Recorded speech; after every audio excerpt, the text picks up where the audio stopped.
시작하겠습니다. 예, 안녕하십니까. 제 이름은 김민이고요. 합격의 법학원에서 생물 강의를 시작하게 되었습니다.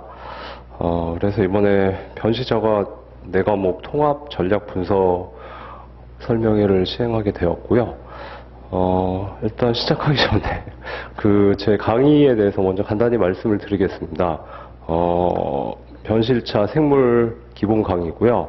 3.5시간 기준으로 12강으로 계획되어 있습니다. 교재는 하이탑 1, 2 그리고 추가 자료가 되겠고요. 강의의 특성은 첫 번째로 기출 중심의 강의입니다.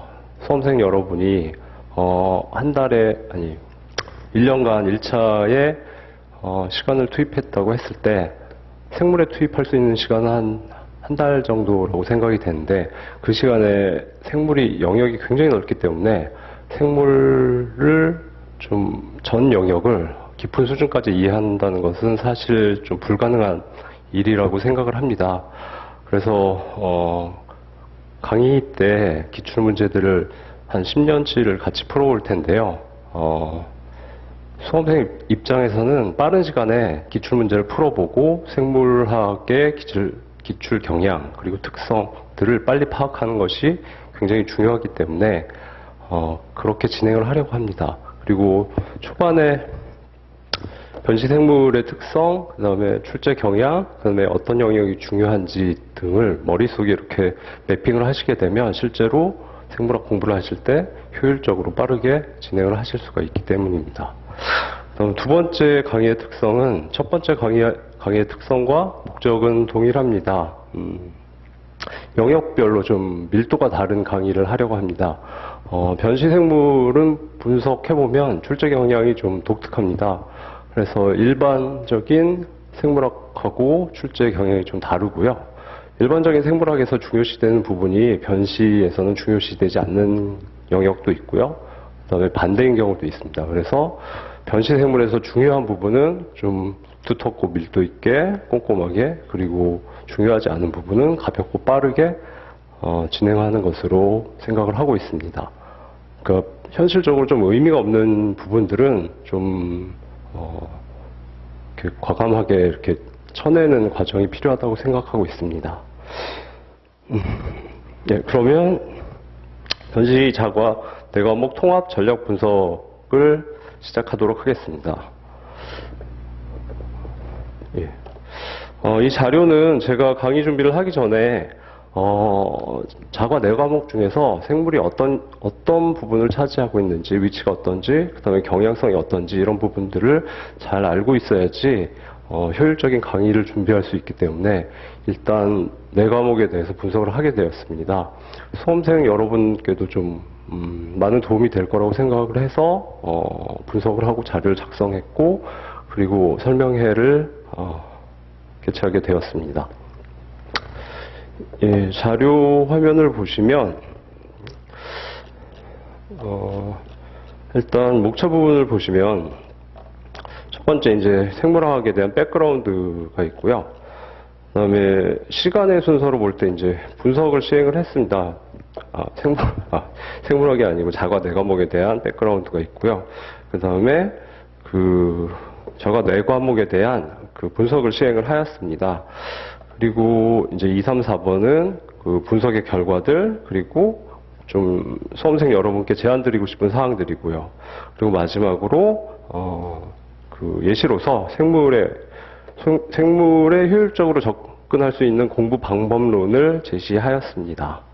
예, 그러면 우선 백그라운드부터 보도록 하겠습니다.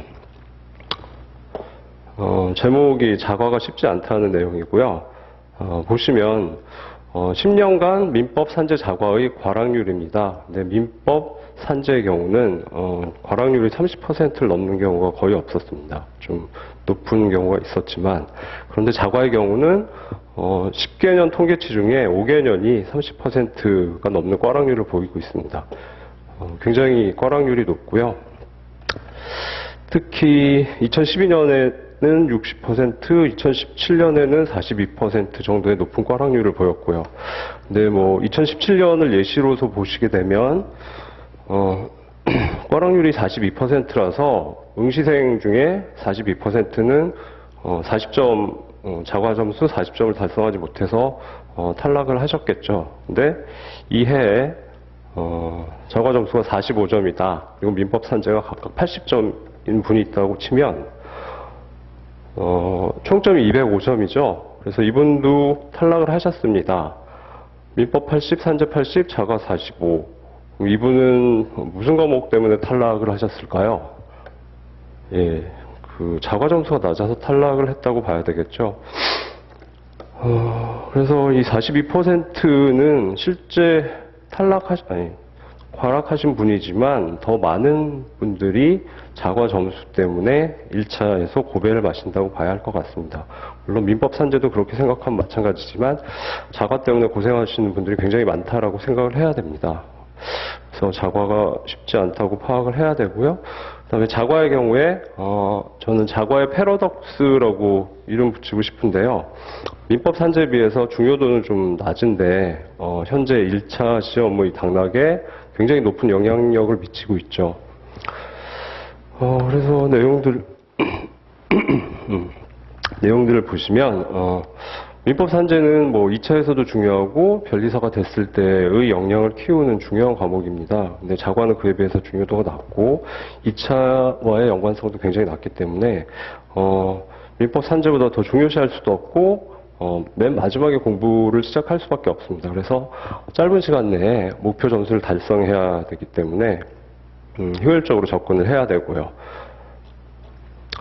그래서 좀 짧은 시간 공부를 하게 되는데 시행착오를 겪게 되면 상당히 위험하고, 또 한 가지 자과의 특성은 민법 산재는 공부를 열심히 하시면 투입 시간만큼 점수가 올라가는 효과가 뭐 80점, 90점대까지 갈 수 있는데, 자과는 좀 다른 특성이 있죠. 자신의 전공이나 아니면 뭐 적성 등에 따라서 공부를 많이 함에도 불구하고 점수가 더 올라가지 않는 한계점이 발생할 수 있습니다. 그래서 좀 까다로운 과목이고요. 그래서 자과의 경우는 특히 민법 산재에 비해서 더욱더 그 특성을 잘 아셔야 되고 잘 분석을 해보시고 그다음에 전략을 잘 세우셔야 된다고 생각을 합니다. 그래서 각자 자신만의 구체적인 자과 전략이 필요하다고 생각이 되고요. 이 자과 전략은 실제 네 과목 각각 내가 몇 점을 맞출 것인가, 그 다음에 실전에서 각각 풀이 시간이 얼마가 되는가, 그 다음에 과목별로 중요한 부분이 어떻게 되고 내가 어떻게 이 영역들을 흡수할 것인가라는 학습 방법이 포함되어야 되고, 이 자과 전략은 수험 생활 이른 시기에 빨리 도출이 되어야 된다고 생각합니다. 자과에 대한 백그라운드였고요. 다음은 이제 분석 내용을 설명드리겠습니다.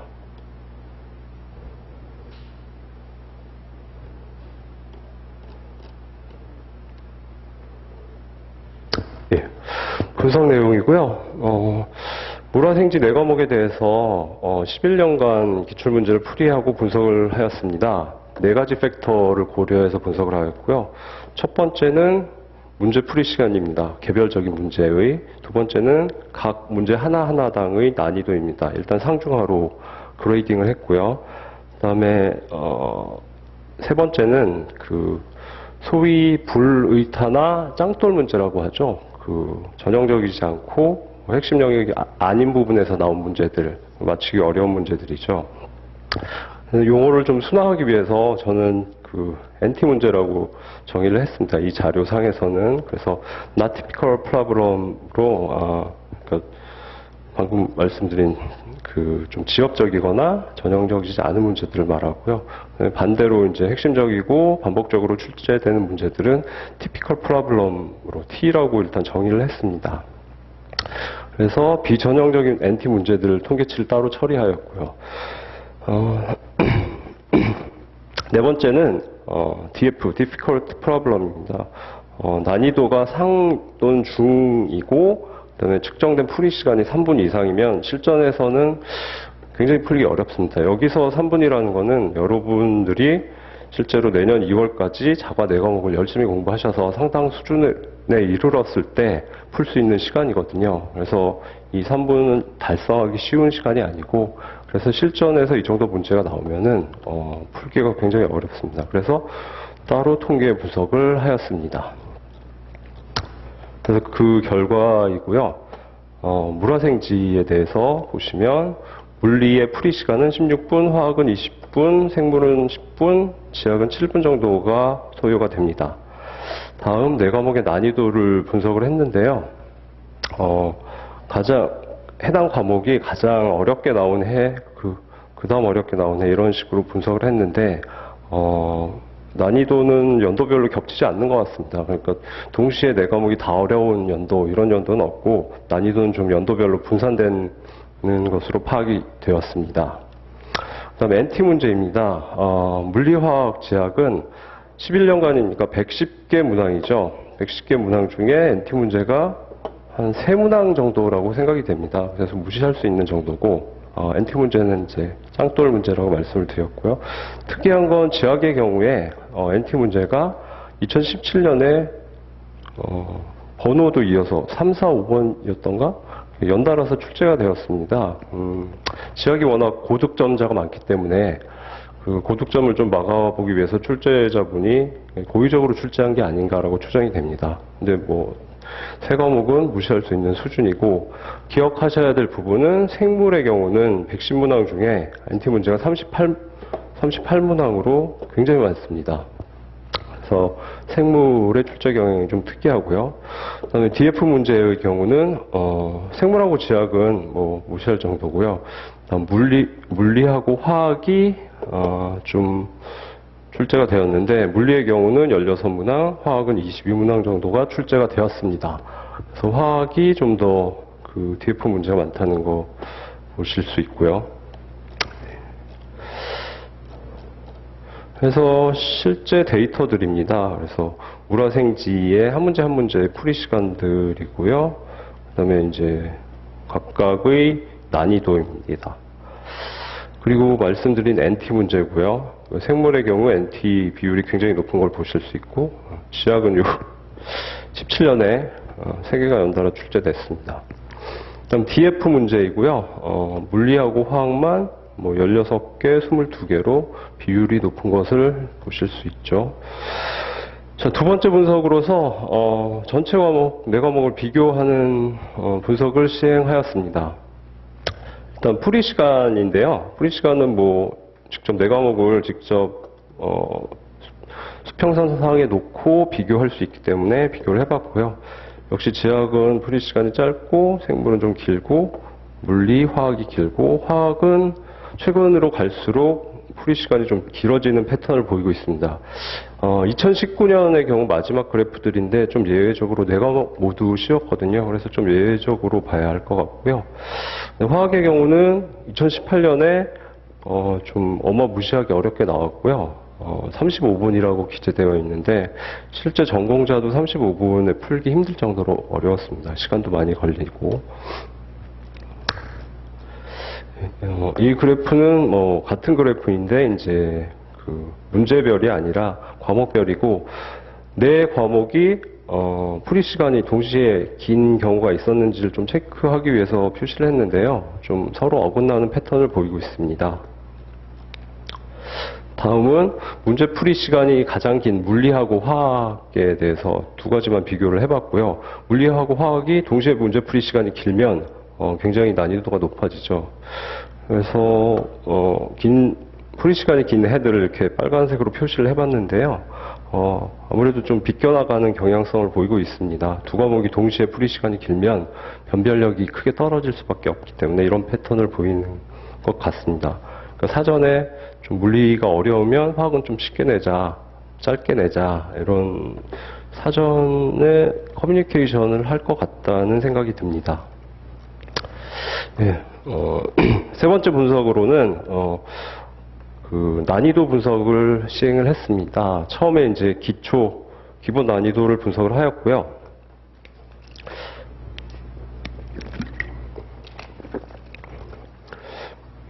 근데 처음에 분석한 상중하 난이도는 그 풀이 시간이 길 때의 난이도가 반영이 안 돼 있거든요. 그래서 그 부분을 좀 보정을 해서 최종 난이도를 산출을 하였습니다. 좀 뭐 복잡한 방법을 사용해도 정확도가 그렇게 높아질 것 같지는 않아서 그냥 간단한 그 추정을 사용을 했고요. 간단한 웨이팅 팩터를 사용을 했습니다.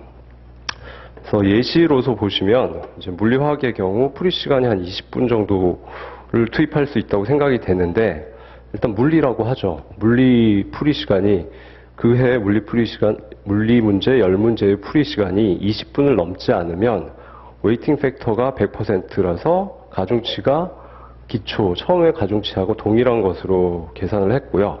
물리 10문제 풀이 시간이 20분을 초과한다. 그래서 40분이다. 그러면 화학을 풀 시간이 없기 때문에, 그래서 물리 풀이 시간이 40분인 경우에는 가중치가 2배로 증가하도록 웨이팅 팩터를 200%로 계산을 했습니다. 그러면 뭐 물리 풀이 시간이 30분이다. 그러면 웨이팅 팩터가 150%고 가중치가 1.5배. 그러니까 각각 문제들의 가중치가 1.5배 증가하는 것으로 계산이 됩니다. 생물 지학의 경우는 10분을 기준으로 했고요. 이런 방식에 의해서 보정을 하였습니다. 다음 최종 데이터들을 그 10년간 과락률과 비교하기 위해서 다시 정리를 했고요. 여기서 통계치를 보시면은 과락 평균률은 10년간 33%이고, 그다음에 응시생의 자과 평균은 약 45점이 되겠습니다.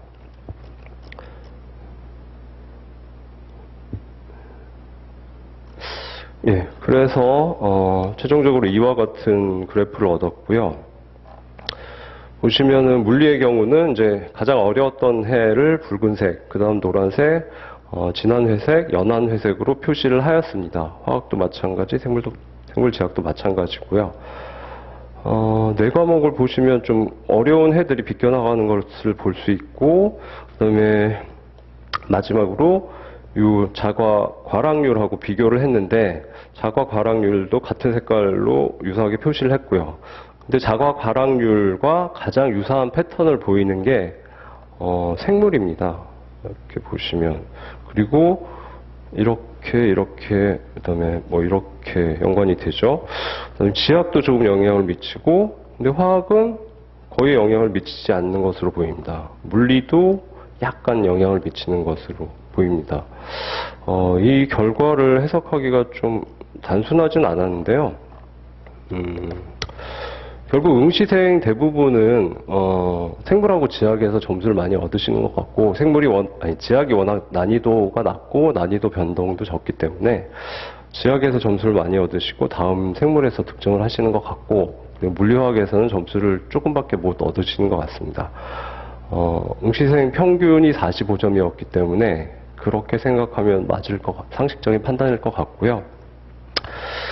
물리화학에서는 점수를 못 얻으시고, 생물이 이제 2012년 같은 경우에 굉장히 어렵게 나왔습니다. NT 문제가 한 7문제고, 전공자도 사실 고득점 하기 힘들었던 문제들이었고, 그다음에 뭐 생물학 베이스가 없으신 분들은 3개만 맞춰도 굉장히 잘했다라고 해야 되는 해였고요. 이때의 과락률이 굉장히 높았고요.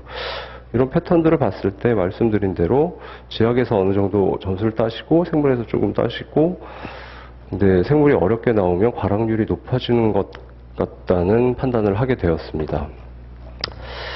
그 내용들이고요.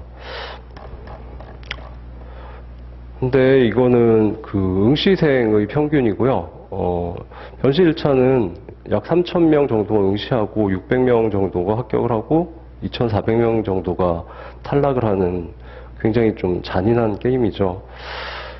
대부분의 응시생들이 이런 패턴을 보이고 있고, 그래서 이제 설명을 들으시는 여러분께서는 이 패턴을 당연히 벗어나셔야 되죠. 근데 많은 응시생들이 이런 패턴을 따라간다는 것은 벗어나기 쉽지 않다는 거고요. 그래서 이 부분을 잘 기억하시고 다른 접근법으로 접근하셔서 1차에서 훌륭한 결과를 얻으셔야 됩니다. 그래서 어떤 부분에 집중해야 될지에 대해서 한번 분석을 해보았습니다.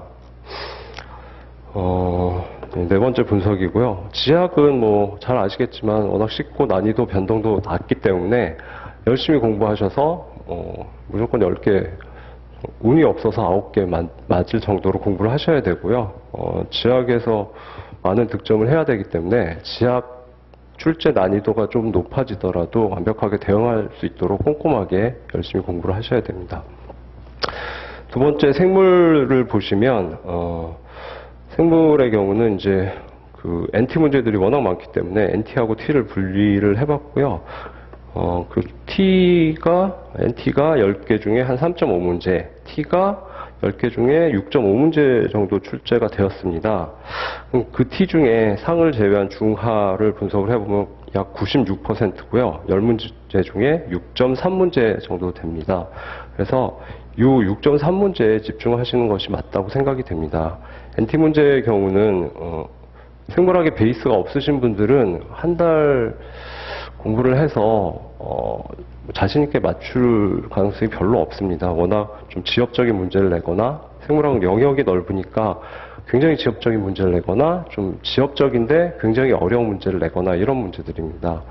이 NT를 판별할 때 현실적인 기준은 말씀드린 대로 자과 한 과목을 한 달 정도 공부했을 때 과연 이 문제를 맞출 수 있을 것인가라는 현실적인 기준도 같이 판단을 했는데요. 그래서 이 생물 베이스가 없으신 분들은 NT 문제를 맞추기 쉽지 않습니다. 그래서 이 T 문제 중에서 중하에 해당하는 6문제 정도에 집중을 하시는 게 맞다고 생각이 됩니다. 다음 물리하고 화학을 보시면 일단 상중하로 분리했을 때 물리하고 화학은 하 문제에만 집중하시는 게 맞다고 생각이 되고요. 통계적으로 물리의 경우는 10개 중에 한 7개, 화학의 경우는 10개 중에 한 5개 정도가 하의 문제입니다. 그래서 물리화학 하의 문제는 12개이고 풀이 시간은 15분인데 뭐 실전에서는 15분 내에 풀기 좀 어렵죠. 그래서 이 부분에 집중하시는 게 맞다고 생각이 되고요.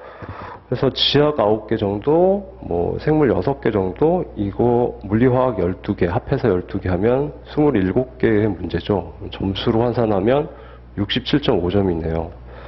충분히 합격하실 것도 남는 점수고, 사실 70점 정도면 거의 뭐 꿈 같은 점수죠.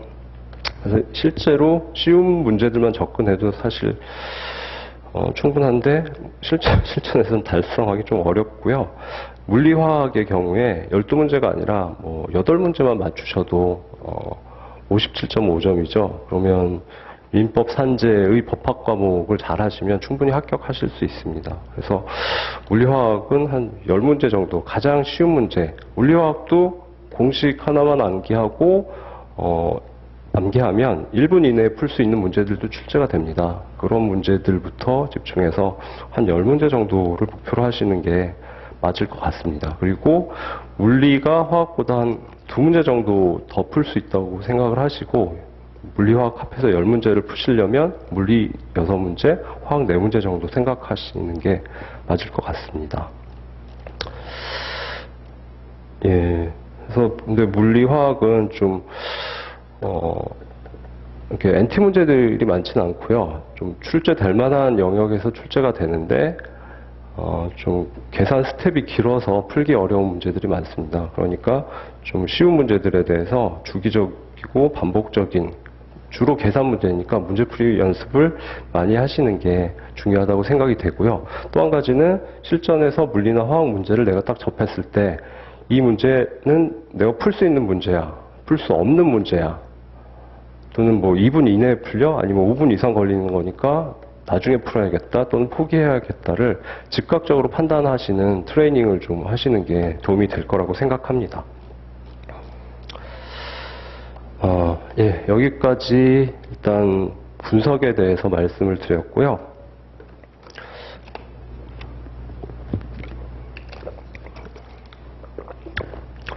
이제부터는 좀 그 분석의 결론 그리고 여러분에게 제안드리고 싶은 사항들에 대해서 말씀드리겠습니다.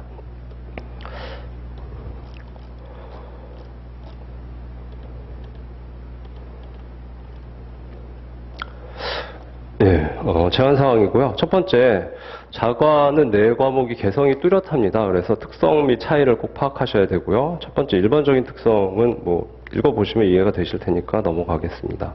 두 번째는 과목별로 난이도를 조정하는 방식이 차이가 있습니다. 그 부분을 이해하셔야 되는데, 물리하고 화학의 경우는 계산 문제가 주이기 때문에 계산 문제, 계산 스텝들이 추가되면 굉장히 어려워집니다. 쉬운 계산이라도 좀 여러 계산 스텝이 추가되면 틀리기가 쉽고, 그다음에 풀이 시간이 증가하면서 난이도 증가와 풀이 시간 증가에 의해서 복합적으로 난이도가 증가하는 패턴을 보이고 있습니다. 또는 두 영역의 계산 문제를 융합해서 합하면 두 영역 다 공부해야 되기 때문에 어렵고, 그다음에 계산 스텝이 길어지기 때문에 어렵습니다. 이런 방식으로 난이도를 주로 조정하는 것을 볼 수 있고요. 생물의 경우는 전혀 다른데 이제 범위가 넓기 때문에 지역적인 문제를 상당수 출제를 합니다. 아까 NT 문제들 보셨겠지만.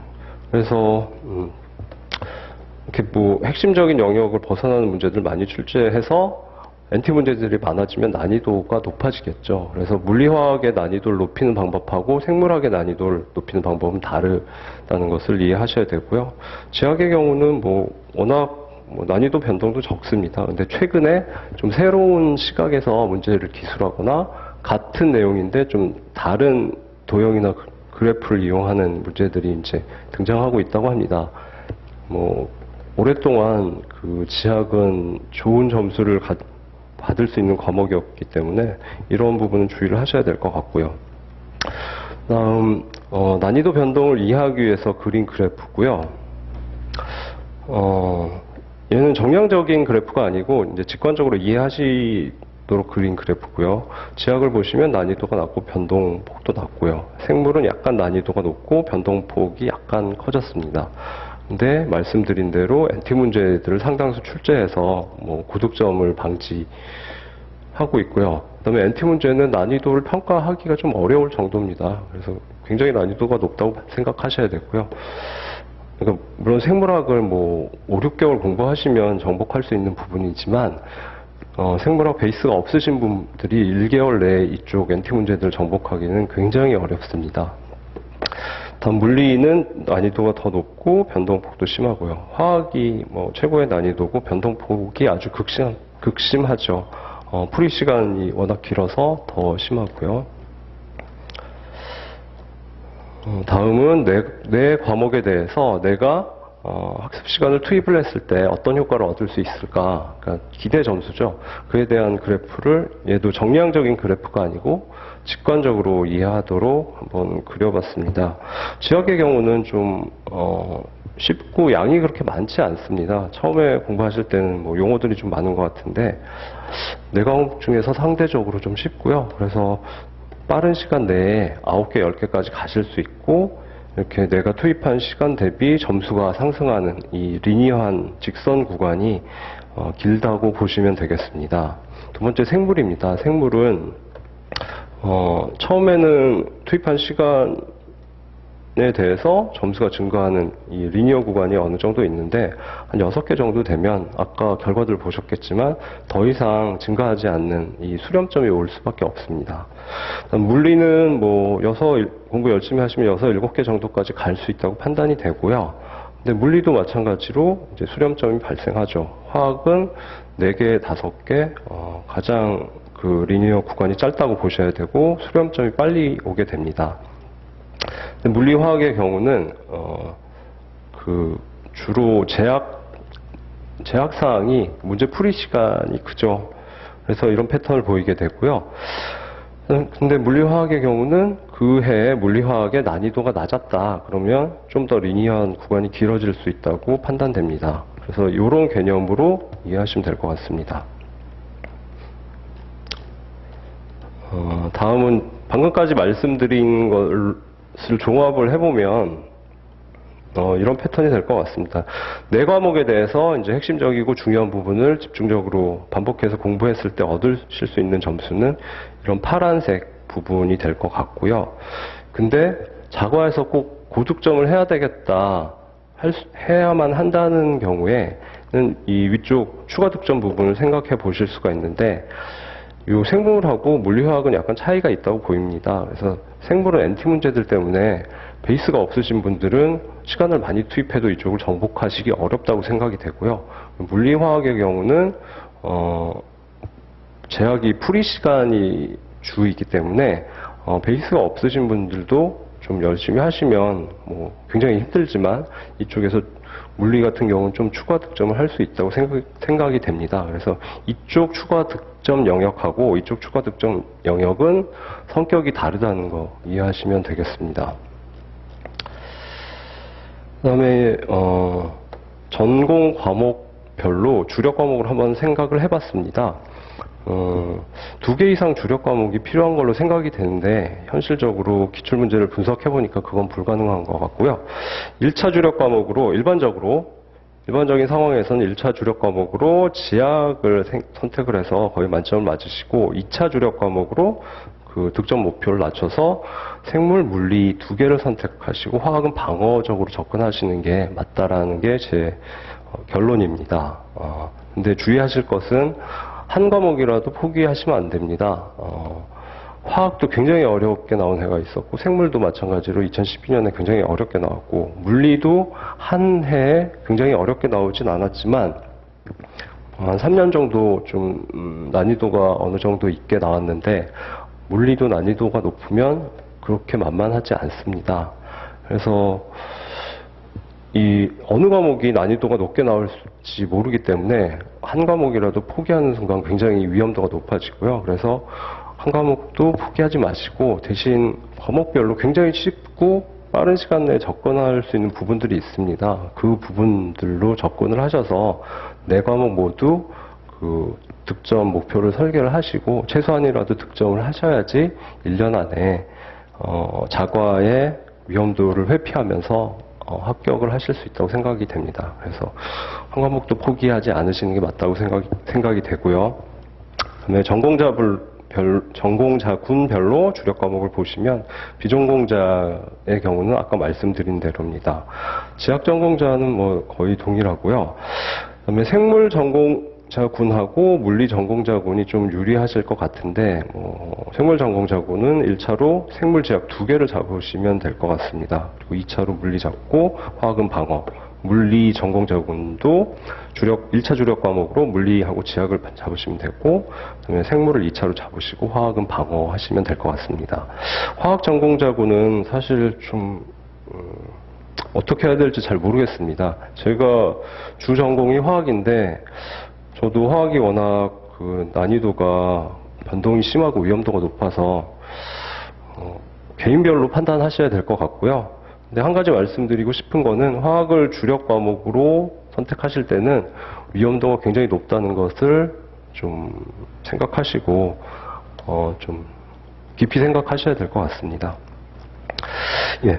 그리고 한 가지 더 공대 출신이신 분들은 물리를 잘하시는 경우가 많고 화학도 같이 잘하시는 경우가 많은데 생소한 생물 지학은 놔두고 물리화학에 집중하겠어 이런 결정을 하시진 않겠지만 그런 경우 굉장히 위험하다는 거 좀 기억하셨으면 좋겠습니다. 그래서 생물하고 지학 중에 좀 주력 과목을 선택을 하시도록 좀 고려를 하셔야 될 것 같습니다. 자신만의 자가 전략을 도출할 건 너무 당연한 얘기고 빠른 시간 내에 도출하셔야 됩니다. 그다음에 실전에서 문제 푸는 순서는 이건 다 아시겠지만 주력 과목하고 관계없이 이제 비계산 문제인 지학하고 생물을 먼저 푸셔야 됩니다. 2개 중에 자신 있는 것부터 풀어서 2 과목을 푸시고 그 다음에 계산 과목인 물리, 화학을 푸시는데 화학은 아무래도 맨 마지막에 푸시는 게 좋겠습니다. 풀이 시간은 대충 생물하고 지학을 풀이해보면 약 20분 정도 소요됩니다. 근데 공부를 좀 많이 하시면 15분까지 단축 가능하다고 생각되고요. 물리는 15분, 20분 예상되고 나머지 시간을 화학에 투입하는 패턴이 될 것 같습니다. 그럼 과목별 학습 방법을 말씀드리면 지학의 경우는 아까 말씀드렸지만 하여튼 최선을 다해서 열심히 하시고 강의 들은 것보다 더 꼼꼼하게 공부를 하시는 게 좋습니다. 생물은 아까 말씀드린 내용하고 거의 같습니다. 그래서 NT는 좀 피하시고 좀 5개, 6개 정도에 집중하시는 게 맞고요.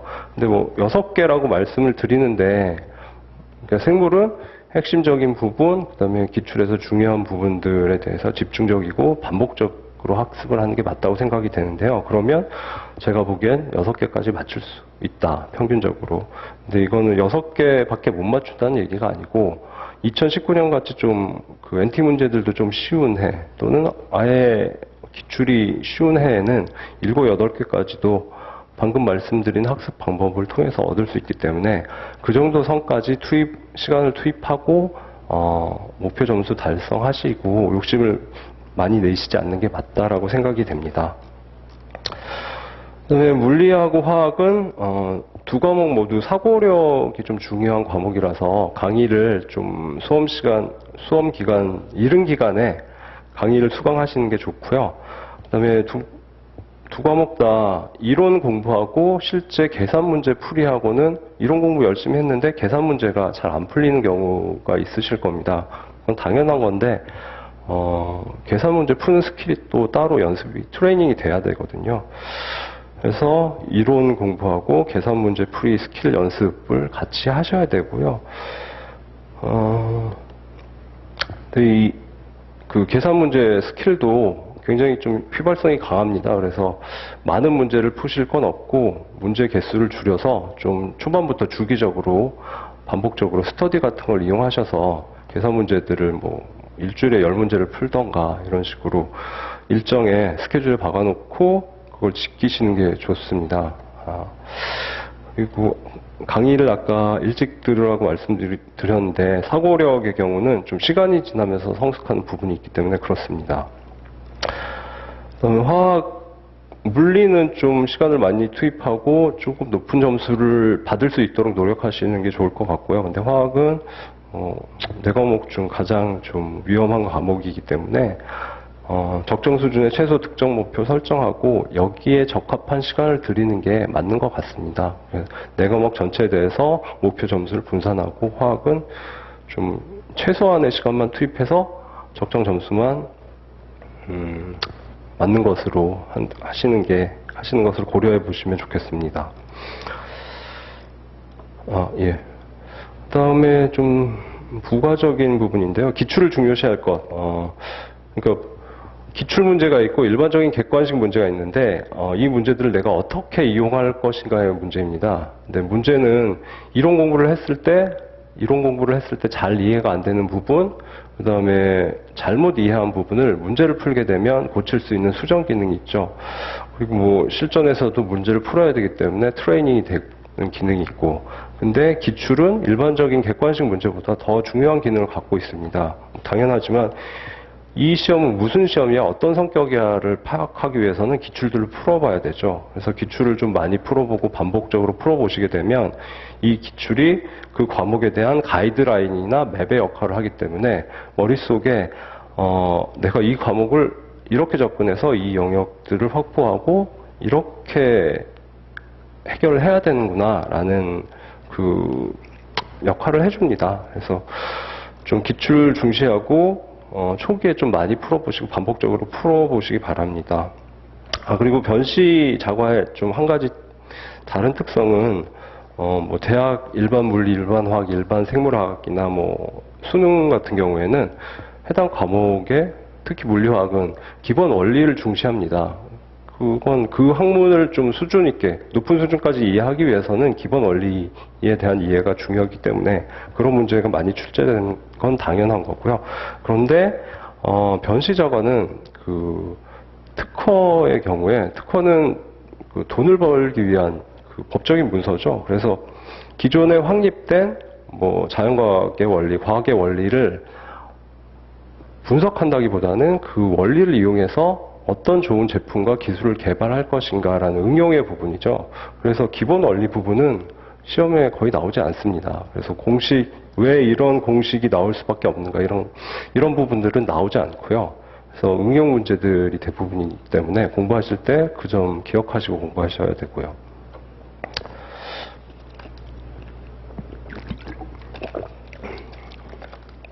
그리고 뭐 자과의 학습 순서는 기출에 해당하는 문제들을 기출들을 푸시고 그 영역에 해당하는 문제들을 반복적으로 잘 학습을 하셔서 높은 수준까지 도달하신 다음에 좀 더 추가 점수를 받고 싶다 그러면 그 후에 영역을 조금 확장하시는 게 맞다고 생각이 됩니다.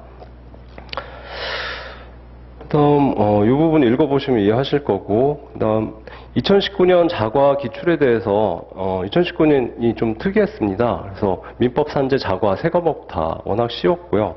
컷이 77.5까지 올라갔죠. 자과 네 과목이 다 역시 쉬웠습니다. 근데 이 상황을 보시고 뭐 앞으로는 자과들이 이 정도로 쉽게 나오지 않을까라고 예상하실 수도 있어서 말씀을 드리는데, 물론 그 산인공에서 뭐 고의적으로 그렇게 출제를 하고 앞으로도 그럴 수도 있겠죠. 근데 그렇지 않을 가능성도 있고, 그다음에 컷이 이렇게 높아지게 되면 이제 수험생의 점수가 정규 분포 곡선을 이루게 되는데 높은 쪽으로 편향되면 찌그러지면서 변별력 문제가 발생할 수밖에 없습니다. 그리고 또 한 가지는 지금 과락이 절대치로 40점으로 고정되어 있는데 뭐 컷이 80점 이상으로 올라간다. 그럼 과락 자체의 의미가 없어지기 때문에 그럼 과락 점수를 50점으로 올려야 되냐, 뭐 이런 고민들을 할 수밖에 없기 때문에 과연 산인공에서 고의적으로 이제 의도적으로 이렇게 진행을 하고 있는지는 좀 생각을 해봐야 될 것 같고요. 만약에 의도적이 아닌 거라면 다시 컷을 낮추기 위해서 노력할 가능성이 있다는 게 상식적인 판단이겠죠. 그래서 2020년부터는 작업가 상당히 어려워질 수도 있다. 그러니까 뭐 쉬워질 거다, 어려워질 거다, 그냥 쉽게 판단하지 마시고 좀 어려워질 상황에 대해서도 좀 고민을 하셔야 된다고 생각합니다. 지금까지 말씀드린 부분은 이제 정리하자면, 뭐 제가 말씀드린 게 무조건 정답일 수는 없고요. 근데 여러분들은 좀 빠른 시기에 자과 전략을 정교하게 수립을 하셔야 되기 때문에 거기에 도움이 되고자 제가 분석을 하고 제 결론들을 말씀드린 거고요. 그래서 각각 상황에 맞는 전략을 도출을 하시기 위한 재료로 사용하셨으면 좋겠습니다. 예, 여기까지가 일단 결론 및 제안 사항이었습니다. 그러면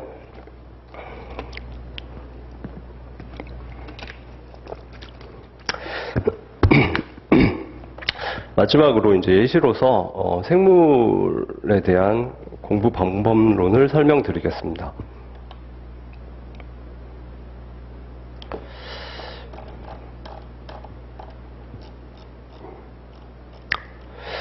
예, 생물 기출 분석 테이블이고요. 이쪽 상단은 이제 연도고, 그다음에 좌측은 쭉 내려가면서 그 생물학의 영역들이죠.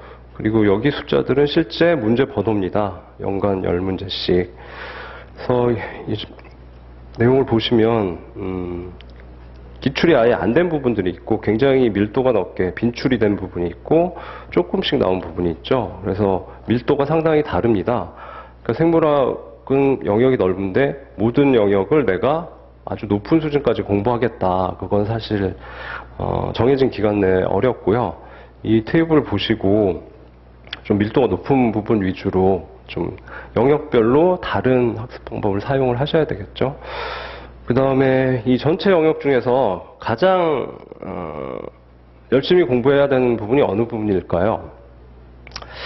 예, 뭐 힌트가 있죠. 빨간색으로 표시가 되어 있습니다. 여기 실제 생물학에서 중요한 부분은 이 파란색 요 부분들인데 변시에서는 요 부분을 집중적으로 공부하셔야 됩니다. 여기는 생태학이고 여기는 이제 진화 쪽인데 4개로 분류해놨지만 실제로는 양이 적습니다. 그래서 하나로 분류해도 될 정도로 양이 적은데 굉장히 빈출이고 문제수가 많습니다. 이 부분 실제 공부해보시면 굉장히 쉽고요. 공부할 내용이 많지 않습니다. 조금 공부하다 벌써 끝났어 정도의 내용입니다.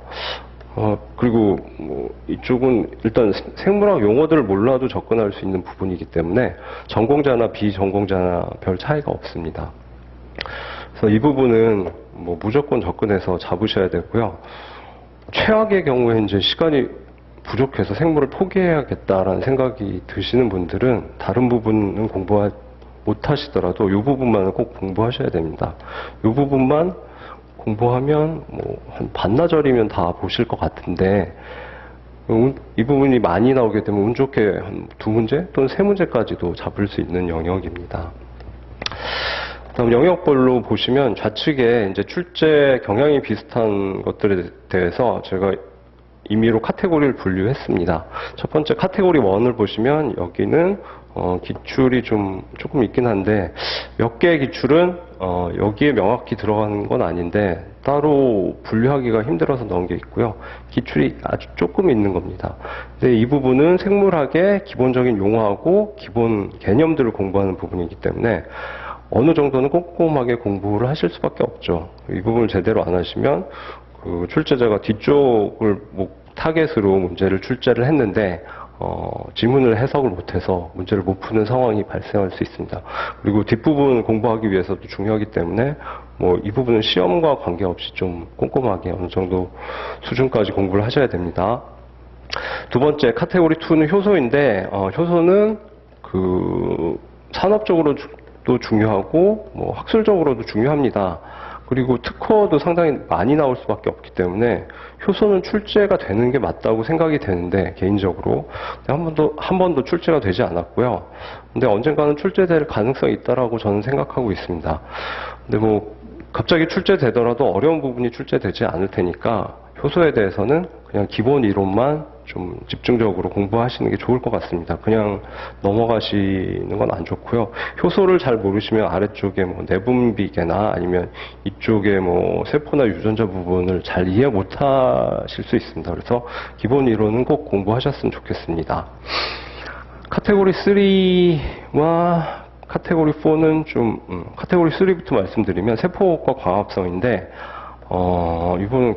이 부분은 굉장히 어렵습니다. 전공자한테도 어려운 부분이고, 근데 다행스럽게도 우리 시험에는 굉장히 기초적인 부분이 나옵니다. 가장 기본적인 이론들만 출제가 되고, 제가 생물학 전공을 가진 친구들한테 문제들을 보여줬더니, 아니, 이거는 중고등학생도 맞추겠는데, 이렇게 쉬운 걸 생물학 문제라고 할 수 있나라고 얘기할 정도로 굉장히 쉽습니다. 근데 처음 공부하시는 분들은 이제 기초 용어, 기초 개념들이 많기 때문에 그 벽을 넘지 못해서 이게 쉬운 문제인지 잘 모르시는데 굉장히 쉬운 문제들이 출제가 됩니다. 그러니까 일반적인 생물학 시험보다 굉장히 수준이 낮다고 보시면 되고, 처음에 용어의 벽만 잘 넘으시면 되고 기초적인 이론만 반복적으로 학습하시면 충분히 대응하실 수 있습니다.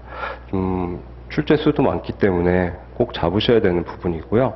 카테고리 4도 그 염색체나 세포 분열 쪽인데 얘도 좀 카테고리 3하고 유사한 경향성을 갖습니다. 아주 어려운 부분들은 나오지 않으니까 기본 이론에 충실하게 공부하시면 충분히 잡으실 수 있습니다. 카테고리 5는 유전학 쪽인데 6문제가 출제가 됐습니다. 근데 마지막에 연관과 교차가 2문제가 나왔는데 교차율을 계산하는 산수 문제가 나왔습니다. 1분 이내에 풀 수 있고, 이런 문제는 무조건 공부하시고 쉽습니다. 잡으셔야 되고, 그 다음에 유전학 관련해서 2개가 나왔는데, 과거에 2개는 이건 실전에서 거의 풀 수 없다고 보셔야 됩니다. 전공자도 풀기 힘든 문제였고, 근데 최근 2개는 아주 쉬운 1분? 길어도 2분 이내에 풀리는 쉬운 그 논리 추론 문제가 나왔습니다. 그래서 유전학은 거의 풀 수 없는 문제하고 아주 쉬운 문제 2가지로 구별이 되고요. 그래서 풀 수 없는 문제는 어쩔 수 없고, 유전학 문제가 나오면 일단 풀어보시고 1, 2분 내에 풀린다 그러면은 다행이고, 근데 2분이 넘었는데 이제 무슨 문제인지 알겠다, 풀 수 있을 것 같다라는 생각이 드시면 일단은 넘어가시고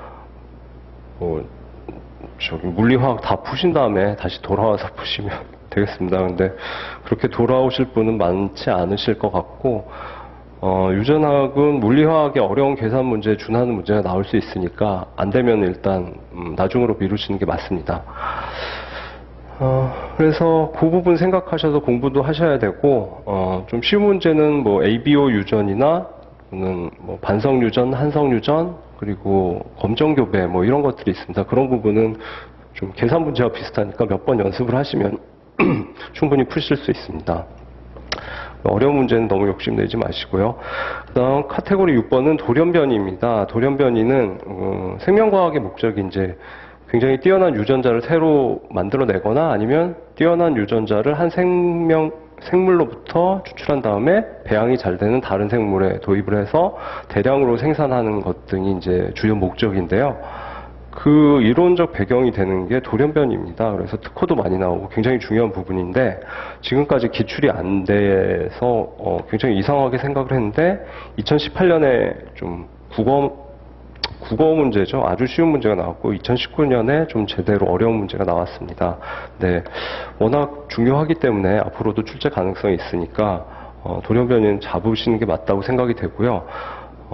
다음 시간에 이제 2019년 56회 생물 기출 해설을 할 텐데 거기에 돌연변이에 관련된 내용을 거의 정리를 했습니다. 그 정도 공부하시면 충분히 대응하실 수 있으니까 공부하셔서 꼭 잡으시기 바랍니다.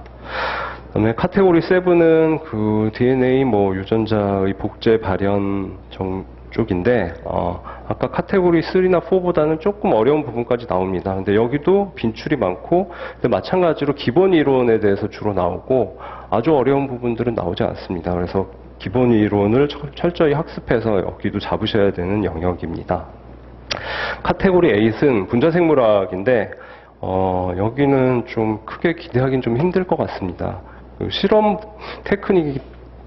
테크닉이기 때문에 그 책이나 글을 말로는 아무리 공부해도 이해가 잘 안 됩니다. 근데 이 부분은 전공자가 유리할 수밖에 없고 책으로 아무리 배워도 이해가 안 되는데 직접 손으로 만져보고 실험을 해보면 금방 이해가 되거든요. 그래서 아니, 이렇게 쉬운 걸 그렇게 어렵게 가르치셨나 이런 생각이 드는 부분이라 수험자분께서 기회가 되신다면 가까운 친구가 생물학 실험실에서 있다 그러면 찾아가서 좀 설명해주고 같이 실험을 해보자 그러면 빠른 시간 내에 습득하실 수 있는데 현실적으로는 좀 어려울 것 같고 이 부분은 말이나 글보다는 좀 동영상이나 이런 멀티미디어를 이용하시는 게 좋을 것 같고요. 근데 기출들을 봤을 때 5문제가 나왔는데 좀 폭넓게 나왔습니다. 그래서 대응하기가 좀 쉽지는 않고 그냥 가장 핵심적인 테크닉들 몇 개를 공부하시는 방법밖에 없을 것 같습니다. 시간을 투입했을 때 확실히 문제를 잡을 수 있다라고 말씀드릴 수는 없고요. 그래서 PCR이나 아니면은 그 DNA 재조합 또는 전기용동 그 정도 테크닉에 대해서 집중적으로 공부하시고 방어적으로 접근하시는 게 맞는 영역인 것 같습니다. 다음 카테고리 9는 인체 생리학이고요. 이 부분이 좀 가장 골치 아픈 부분이고 좀 굉장히 폭넓으면서 출제 경향도 기출을 풀어봤을 때 앞으로 어떻게 나올지 알 수가 없는 부분입니다. 일단 소화계, 순환계, 내분비계가 많이 나왔고요. 근데 내분비계는 전공자도 당황할 정도의 문제들이 나왔고 테마도 다 다릅니다. 그래서 내분비계에서 좋은 점수를 얻기는 힘듭니다. 이거는 방어적으로 접근하시고 소화계는 좀 쉬운 문제가 반복적으로 나왔습니다. 쓸개즙, 담즙의 특성에 대한 문제들이 나왔는데 그렇게 쉬운 문제가 왜 반복되는지 모르겠습니다. 근데 전체적으로 이 생리학 부분은 기출 부분에 대해서 꼼꼼하게 기출 문제 그리고 기출 문제에 한정된 그 이론에 대해서 꼼꼼하게 공부를 하시고 그 부분에 집중하시는 게 맞는 것 같습니다. 출제를 예상할 수가 없기 때문에 그리고 나중에 여력이 되시면 조금 더 두 번째 중요도를 갖는 부분에 대해서 테마에 대해서 조금 추가적으로 공부를 하시는 게 맞고 여기는 무조건 방어적으로 가시는 게 맞습니다. 카테고리 10은 식물학이고요. 식물학은 나온 적이 없고 앞으로도 나올 것 같지 않습니다. 우리나라는 식물 산업이 거의 좀 작다고 보이기 때문에 그렇습니다. 카테고리 11의 경우는 진화 부분인데 굉장히 쉽습니다. 그래서 무조건 맞추셔야 된다고 아까 말씀드렸고 카테고리 13은 얘는 생태 부분인데 한두 개 문제는 조금 이게 무슨 문제지 싶은 게 있긴 한데 나머지는 거의 쉽습니다. 그래서 몇 개 테마만 집중적으로 공부하시면 되니까 꼭 잡으시고 그 다음에 카테고리 12는 분류와 계통인데 분류와 개통에 대해서는 실제 한 문제밖에 안 나왔습니다. 근데 굉장히 지엽적인 문제가 나왔는데 전공자도 풀기 힘든 문제입니다. 그래서 그런 식으로 나오면은 뭐 풀 수가 없다고 생각하시면 되고요. 분류와 개통은 사실 분류학의 기본 이론을 출제하는 게 맞지 않는가 싶은데 그게 출제될 수도 있으니까 분류와 개통의 기본 이론만 공부하시고 지역적인 부분들은 좀 방어적으로 생각하시고 공부하기 어렵습니다. 양도 많고.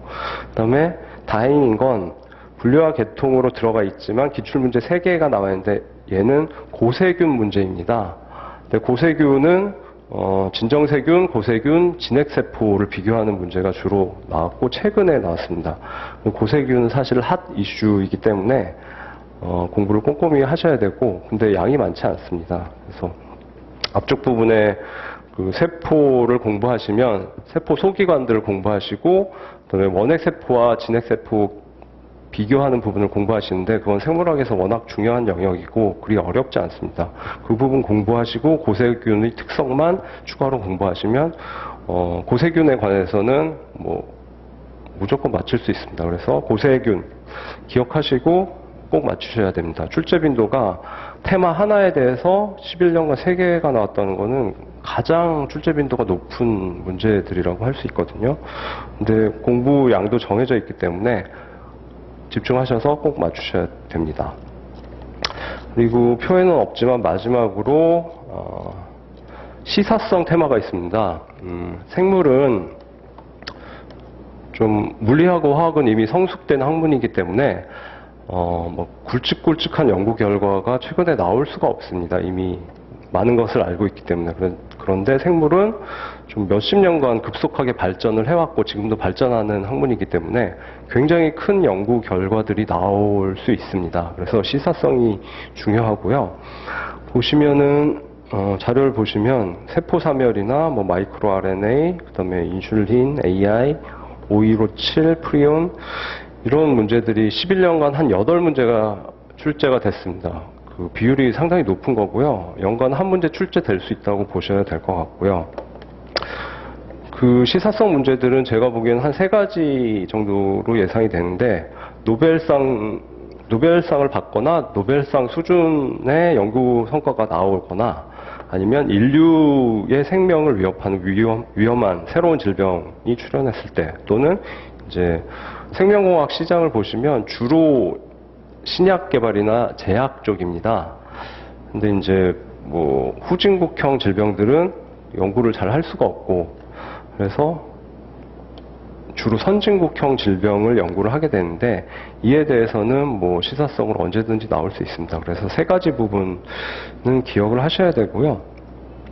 그래서 앞으로 나올 만한 것들을 뭐 중요한 걸 체크해 보면 뭐 크리스퍼나 에이즈 유발 바이러스는 히브, 그다음에 신종플루 코로나 바이러스, 사스나 메르스 바이러스죠. 그다음에 바이러스 일반 이론 등이 나올 수가 있고, 그다음에 선진국형 질병에는 암도 있고 뇌졸중, 뭐 비만, 치매 이런 것들이 있습니다. 그리고 그 바이오 시장 중에서 가장 큰 게 이제 제약이나 신약이라고 말씀드렸는데 그 중에서도 가장 핫한 게 바이오 시밀러죠. 이런 이론들도 나올 수 있습니다. 이 부분은 제가 좀 그 테마들을 선정을 해서 자료를 정리해서 무료 특강 같은 것을 할 계획이고요. 근데 이 부분은 뭐 전공자가 아니신 분도 꼭 맞췄으면 하는 게 어려운 영역이기 때문에 전공자도 대응하지 않으면은 문제를 틀릴 수 있습니다. 근데 대신 인류가 잘 모르는 부분이기 때문에 문제 지문으로 낼 수 있는 내용이 굉장히 작습니다. 그래서 조금만 공부해도 맞출 수가 있기 때문에 시간 효율성이 굉장히 좋은 영역이죠. 그래서 꼭 맞췄으면 하고요. 나중에 이제 특강에서 설명드렸으면 좋겠습니다. 그리고 고세균, 남세균도 굉장히 중요한 테마고 얘는 처음엔 시사성인데 중요도가 높기 때문에 이제 고세균은 앞으로도 계속 출제될 가능성이 높다고 생각됩니다. 그래서 이 부분은 짧기 때문에 공부하기 쉽고 대신 어떤 시사성 테마가 중요한지에 대한 판단력이 중요한 것 같습니다. 그래서 그 부분 뭐 교수님들께서 자료를 주시면 꼼꼼히 보시고 꼭 맞추시길 바라겠습니다.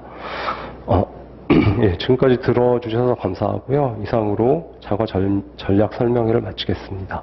감사합니다.